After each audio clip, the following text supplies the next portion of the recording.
नमस्कार। आज हम भारत में पर्यावरण को संभालने के सिस्टम पर, मतलब जो जानकारी हमें मिली है उस पर थोड़ी गहन चर्चा करेंगे। ये समझना काफी जरूरी है कि भारत जैसा बड़ा और तेजी से बढ़ता देश तरक्की और पर्यावरण की हिफाजत इसमें तालमेल कैसे बिठाता है। हमारे पास जो स्रोत हैं वो इसी उलझे हुए सिस्टम की एक झलक देते हैं।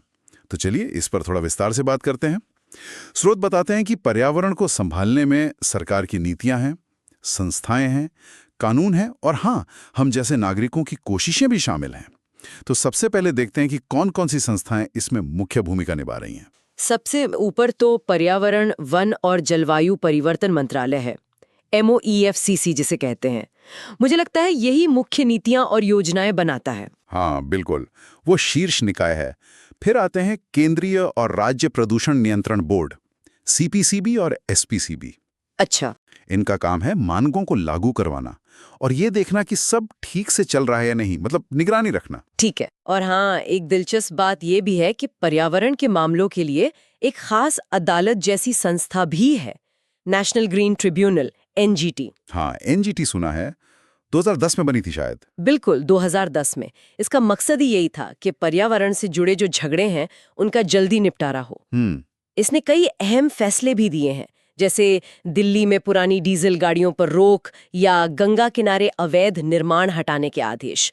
तो हाँ, तेज न्याय पर फोकस दिखता है। अच्छा, तो ये तो हुई संस्थाएं, लेकिन ये काम कैसे करती हैं? मतलब इनके लिए नियम कानून भी तो होंगे। हाँ, कानून तो है और काफी अहम कानून है भारत में। स्रोत बताते हैं कि एक 1986 का पर्यावरण संरक्षण अधिनियम है। उसे शायद भोपाल गैस त्रासदी के बाद बनाया गया था। हाँ सही, भोपाल के बाद। और इसे एक तरह का छाता कानून भी कहते हैं। छाता कानून? वो क्यों? छाता कानून मतलब क्योंकि इसने केंद्र सरकार को एक बड़ा अधिकार दिया पर्यावरण से जुड़े लगभग हर पहलू पर, चाहे वो प्रदूषण हो, कचरा प्रबंधन हो या खतरनाक पदार्थ हो, उन पर नियम बनाने और कदम उठाने का, जैसे एक छाते के नीचे सब आ जाए। समझ गया। इसके अलावा भी हैं, जैसे हवा और पानी के प्रदूषण को रोकने वाले अलग कानून हैं, वन्य जीवों की सुरक्षा के लिए 1972 का एक्ट है और जंगलों को बचाने के लिए 1980 का वन संरक्षण अधिनियम। ये सब बहुत महत्वपूर्ण है। ये कानून तो ठीक है, बन गए, लेकिन क्या ये सिर्फ कागजों पर ही हैं? मतलब इन्हें लागू कैसे किया जा रहा है? जमीन पर क्या हो रहा है? ये बहुत सही सवाल है। देखिए, सिर्फ कानून बनाना काफी नहीं होता, उन्हें लागू करने के लिए कार्यक्रम भी चलाए जा रहे हैं। जैसे एक है राष्ट्रीय जलवायु परिवर्तन कार्य योजना, NAPCC। इसमें सौर ऊर्जा को बढ़ावा देना, ऊर्जा बचाना, इन सब पर जोर है। अच्छा। फिर वो स्वच्छ भारत अभियान तो है ही, जो सफाई और कचरा प्रबंधन पर केंद्रित है। और नमामि गंगे जैसा कार्यक्रम भी है गंगा नदी के लिए। तो कोशिशें तो दिखती हैं। और इसमें आम लोगों का और अदालतों का क्या रोल है? स्रोत बताते हैं कि जनहित याचिकाएं, मतलब PILs, उनके जरिए कोई भी नागरिक सीधे कोर्ट जा सकता है। हाँ बिल्कुल, PILs एक बहुत पावरफुल टूल साबित हुई हैं। और NGOs और जो सामाजिक कार्यकर्ता हैं वो भी जमीनी स्तर पर बहुत काम कर रहे हैं, आवाज उठा रहे हैं। और जहां तक अदालतों की बात है, खासकर सुप्रीम कोर्ट ने बहुत ही अहम भूमिका निभाई है। अच्छा। हमारा जो संविधान का अनुच्छेद 21 है, जीवन का अधिकार, कोर्ट ने उसकी व्याख्या को बहुत बढ़ाया है। कहा है कि इसमें साफ हवा, साफ पानी और एक स्वस्थ पर्यावरण का अधिकार भी शामिल है। अच्छा। हाँ, इसे ही एक तरह से अदालतों का पर्यावरण न्याय कहते हैं और इसी आधार पर कई बड़े फैसले लिए गए हैं।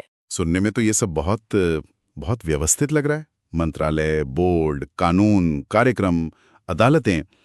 लेकिन फिर भी हम रोज पर्यावरण से जुड़ी समस्याएं सुनते हैं।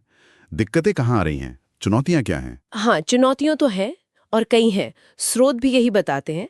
एक तो कानूनों को लागू करने में अक्सर कह सकते हैं कि ढिलाई बढ़ती जाती है। अच्छा। दूसरा, कई बार तरक्की की जरूरतें, जैसे कोई नई सड़क बनानी है, कोई बांध बनाना है, और पर्यावरण बचाने की बात, ये आमने सामने आ जाती हैं, उनमें टकराव होता है। हाँ, ये तो है। और एक और बड़ी दिक्कत है केंद्र और राज्यों की जो एजेंसियां हैं उनके बीच तालमेल की कमी, कोऑर्डिनेशन गैप जिसे कहते हैं। इससे काम ठीक से नहीं हो पाता। तो फिर रास्ता क्या है? इन चुनौतियों से निपटा कैसे जाए? क्या स्रोत कुछ सुझाव देते हैं इस पर? हाँ, कुछ सुझाव तो है। जैसे जो नियामक संस्थाएं हैं, जैसे प्रदूषण नियंत्रण बोर्ड, उन्हें और मजबूत बनाने की जरूरत है। ज्यादा अधिकार, ज्यादा संसाधन।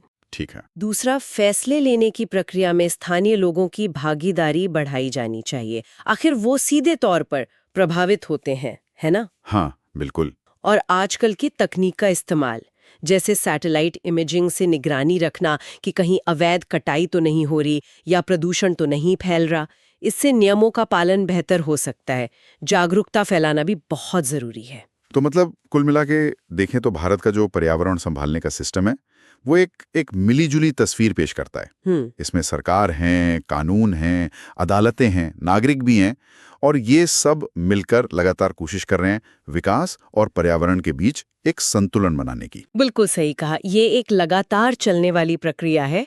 और सोचने के लिए एक आखिरी बात शायद हम छोड़ सकते हैं।